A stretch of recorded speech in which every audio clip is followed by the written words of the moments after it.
Hola amigos, soy Rubén Casabian, pastor de la iglesia Jesús 100% Vida aquí en la República Argentina. Y la Biblia dice que agradó a Dios salvar a los creyentes por medio de la locura de la predicación. Por eso yo quiero pedirte en esta hora tu atención durante unos minutos para que puedas recibir palabra de parte de Dios para tu vida y que te sea de gran bendición. ¿Lo miramos juntos? Quiero dar la más cordial bienvenida a todos aquellos que nos están siguiendo en las redes sociales, que están siguiendo vez tras vez y semana tras semana la palabra que Dios tiene para nuestras vidas. Y en el día de hoy quiero compartir una palabra que es muy importante. No es una palabra popular, no es una palabra para generar ni risas ni aplausos, sino es una palabra que quiero compartir que va a generar reflexión, decisiones importantes en nuestra vida. Abra la Biblia en el libro de Segunda de Crónicas, capítulo 29. Segunda de Crónicas, capítulo 29. Y yo voy a leer los dos primeros versículos y después le voy a pedir que usted no cierre su Biblia, porque allí hay mucho más contenido que vamos a estar analizando para la edificación de nuestra vida. Segunda de Crónicas, capítulo 29, versículo 1 y versículo 2. Dice así la palabra del Señor. Ezequías tenía 25 años cuando comenzó a reinar en Judá y reinó 29 años en Jerusalén. El nombre de su madre era Abías, hija de Zacarías. Su reinado fue tan bueno ante los ojos de Dios como lo había sido el de su antepasado David. Atención a esta última frase. Usted sabe que David fue quizás el más prominente o uno de los más prominentes reyes del pueblo de Dios, ¿verdad? Cuando uno piensa en reyes, rápidamente ¿en quién piensa? En David, piensa en Salomón como el sabio y demás, pero David como el estandarte de los reyes de Israel, del pueblo de Dios. Y aquí mire lo que está diciendo. El reinado de Ezequías fue tan bueno ante los ojos de Dios como lo había sido el de su antepasado David. Por lo tanto, yo creo que hay grandes enseñanzas que hoy usted y yo podemos recibir, porque vale la pena ver el ejemplo de este rey. Permítame ponerlo un poco en contexto de este pasaje. El pueblo de Dios estaba viviendo momentos terribles, crisis absoluta. Vivían de derrota en derrota. La verdad es que Dios estaba enojado con su pueblo. Estaba enojado porque de hecho su bendición no fluía en el pueblo. No contaba el pueblo con la protección del Señor. El poder de Dios no se estaba manifestando a favor del pueblo de Dios. Eran objetos de horror, eran objetos de burla. El pueblo de Dios era un objeto de asombro. Es decir, la situación era peor imposible. En ese contexto tan terrible que estaba viviendo el pueblo de Dios es que asume el reinado de Judá el rey Ezequías, reinando en Jerusalén. Dice la Biblia que tenía un muchacho de 25 años y que reinó durante 29 años en Jerusalén. ¿Por qué heredó un pueblo tan terrible, en tanta crisis, en tanta desolación, siendo que era el pueblo de Dios? Era culpa de su padre. Su padre era Acaz. Acaz era un rey indigno. Acaz era un rey idólatra. Él hizo imágenes de Baales para que el pueblo de Dios adorara a esos dioses, a esos Baales. Al punto tal, mi querido, que sacrificaba bebés en el fuego como sacrificio de presentación y holocausto a los dioses paganos. Acaz desechó una alianza con Dios para hacer una alianza con el rey de Asiria. Y toda esta situación generó un caos tremendo en el pueblo, al punto tal que el pueblo de Dios había perdido su comunión con Dios. Gracias al Señor, Ezequías era totalmente lo opuesto a su padre Acaz. Porque dice la Biblia que hizo todo lo que a Dios le agradaba. Ante los ojos de Dios era agradable. Escuchó la voz de Dios escuchando los profetas Isaías y Miqueas, y se dispuso a obedecer a Dios. Pero lo más importante, ¿sabe qué es? Que desafió al pueblo que estaba viviendo en idolatría, un pueblo que estaba viviendo en miseria, el pueblo que estaba viviendo dándole la espalda al Señor, lo desafió a volver a Dios. ¿Sabe? Un perfil muy interesante del rey Ezequías se encuentran en 3 versículos, que es en el libro de Segunda de Reyes, capítulo 18, del versículo 5 al versículo 7, que no hace falta leerlo ahora, pero aquí nos da las características de este rey Ezequías. Ahora, Ezequías asume el reinado del pueblo de Dios y él sabía que la única manera de poder salir de una situación crítica y caótica que estaba viviendo el pueblo era a través de un despertar espiritual del pueblo, de un avivamiento del espíritu. La única manera que el pueblo tenía para revertir esta situación tan dramática era volver a Dios, restaurar su comunión con Dios. Y entonces fue donde él lanzó una serie de medidas y principios. ¿Para qué? Para que realmente se pudiera restaurar la vida espiritual del pueblo. ¿Sabe? Antes que el Señor enviara un avivamiento espiritual, el pueblo tenía que prepararse. Y aquí hay una enseñanza muy importante y quiero que usted la tenga en cuenta. Nadie puede producir un avivamiento espiritual. No hay ningún pastor que tenga la capacidad de producir un avivamiento espiritual. No hay un evangelista, no hay un ministro de adoración, no hay nadie que pueda aún congregar a multitudes que pueda producir un avivamiento espiritual. Solamente Dios puede producir un avivamiento espiritual. Pero ¿qué pasa? ¿Qué hacemos nosotros? Lo que sí podemos hacer es clamar al Señor, preparar el territorio espiritual para que el fuego de Dios sí avive nuestra vida, avive nuestra familia, que avive nuestra iglesia, nuestra ciudad y nuestra nación. No hacemos avivamientos. Yo cuando a veces veo titulares, vengan los cultos de avivamiento. Ah, mire qué bárbaro. Es imposible. Si Dios lo hace, gloria a Dios. Pero no lo podemos hacer ni como siervo de Dios, ni aún el hombre y la mujer más espiritual que existe puede producirlo. Sí, podemos prepararnos, sí podemos clamar, sí podemos rogar al Señor que el fuego del cielo descienda sobre nuestras vidas.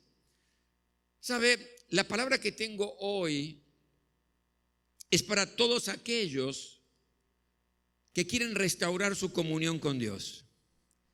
La palabra de hoy es para todos aquellos que están cansados de vivir una mediocridad espiritual.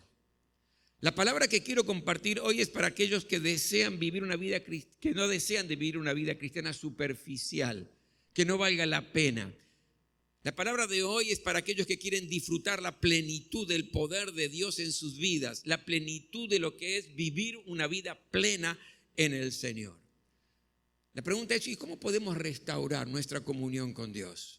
¿Cuál es la manera? ¿Qué hizo el rey Ezequías? Él, para transformar esta realidad, mi querido, de un pueblo derrotado a un pueblo victorioso, ¿qué hizo? ¿Qué cosas podemos aprender hoy de este hecho que es historia?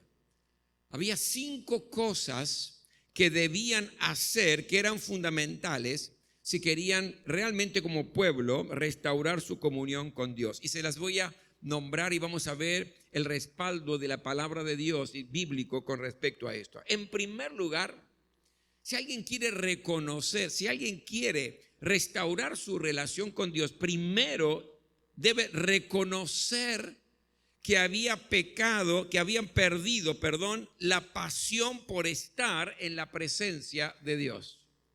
Fíjese lo que dice en el mismo capítulo, versículos 6 y versículo 7. Es un hecho que nuestros antepasados, dice Ezequías, se rebelaron e hicieron lo que ofende al Señor nuestro Dios y que lo abandonaron. Es también un hecho que le dieron la espalda al Señor y que despreciaron el lugar donde Él habita. Asimismo cerraron las puertas del atrio, apagaron las lámparas y dejaron de quemar incienso y de ofrecer holocausto en el santuario al Dios de Israel. Note esto. cuando el rey Ezequías está hablando del pasado, ese pasado que los llevó al desastre que estaban viviendo hoy, que los llevó a la crisis que estaban viviendo hoy como pueblo, reconoce qué cosas. Primero, que había pecado en el pueblo. Reconoce que estaban haciendo las cosas mal. Reconoce que habían abandonado a Dios. No es que Dios había abandonado al pueblo, sino que el pueblo de Dios había abandonado al Señor. Que le dieron la espalda a Dios, que despreciaron la casa de Dios, que apagaron las lámparas que siempre debían estar encendidas según lo que nos enseña la palabra. Dejaron de quemar incienso, dejaron de ofrecer sacrificios. Y como consecuencia de apartarse de Dios, les fue muy, pero muy mal. Si yo quiero acercarme a Dios nuevamente, entonces debo primero, ante todo, reconocer que de alguna manera me he apartado de Él, que lo he dejado de lado, que he descuidado mi comunión con el Señor, mi vida de intimidad con Él, que mi vida de oración está seca. Tengo que reconocerlo, que no me apasiona tanto ya leer la palabra del Señor, que estar en la casa de Dios es más un sacrificio que un deleite o que un placer estar con los hermanos. Debo reconocer que me estoy enfriando en mi vida espiritual, que el fuego que tenía se me está apagando. Debo reconocerlo.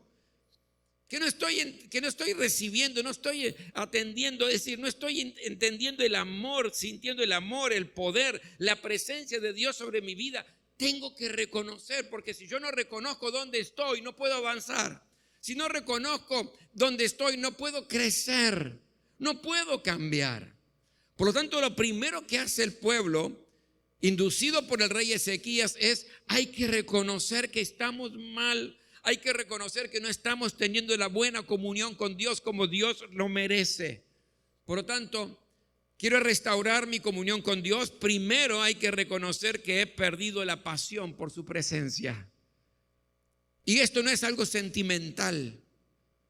Esto es algo espiritual.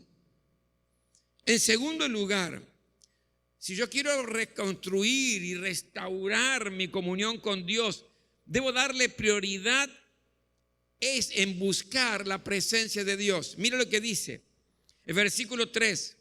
En el primer mes del primer año de su reinado, reabrió las puertas del templo y las hizo reparar.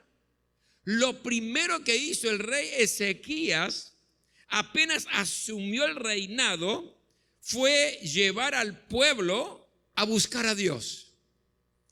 Lo primero que hizo. Y nunca va a haber cambios en nuestra vida si no buscamos prioritariamente la presencia del Señor. Por eso tengo que preguntarme, ¿yo quiero salir de la mediocridad? ¿Quiero disfrutar realmente del poder de Dios? ¿Quiero vivir una vida de victoria y ser más que vencedor? ¿Quiero que mi vida cristiana valga la pena ser vivida? Quiero que Dios escuche mis oraciones, quiero recibir milagros de parte de Dios. Mi querido, entonces tengo que darle prioridad número 1 a Dios en mi vida. Por lo tanto, note esto. Primero, reconocer que me he alejado, que me estoy secando, que yo necesito renovar mi compromiso con Dios y renovar la comunión con el Señor. Segundo, darle prioridad en mi vida de buscar la presencia de Dios. En tercer lugar, tenían que limpiar el templo de Dios.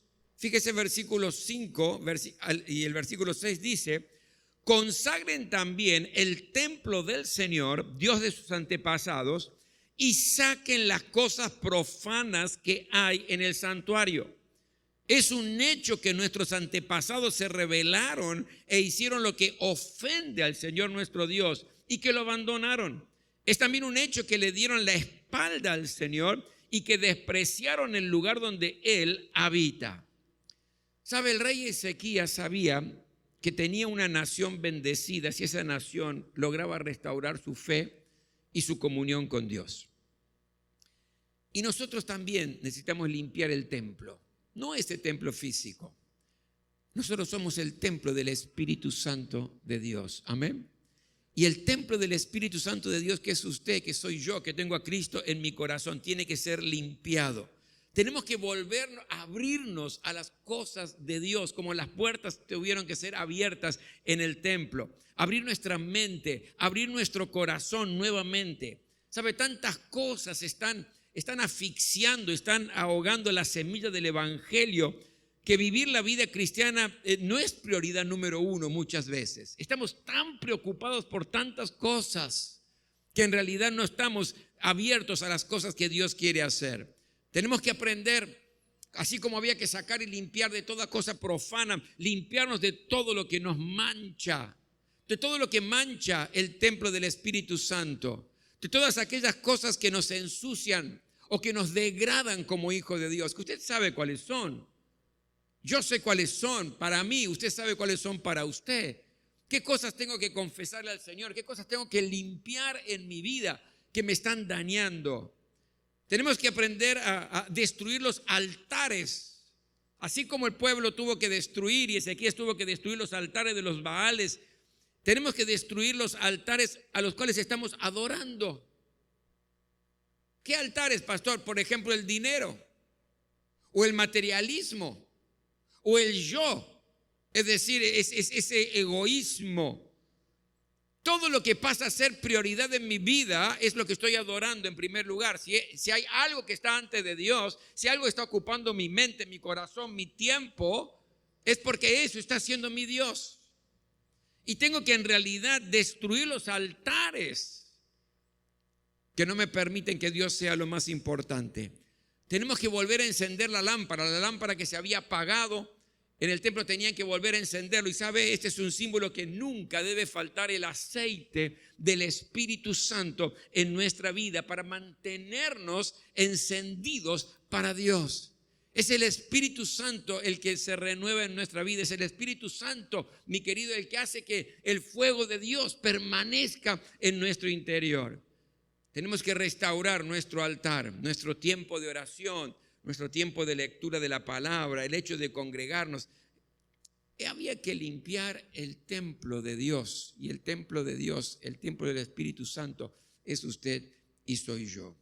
En cuarto lugar, la cuarta decisión importante,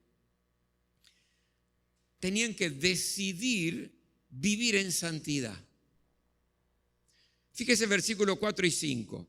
Se reunió con los sacerdotes y levitas en la explanada que había en la plaza oriental y les habló de la siguiente manera: escúcheme, levitas, santifíquense y santifiquen el templo del Señor, Dios de nuestros antepasados, y saquen del santuario todo aquello que le ofende a Dios.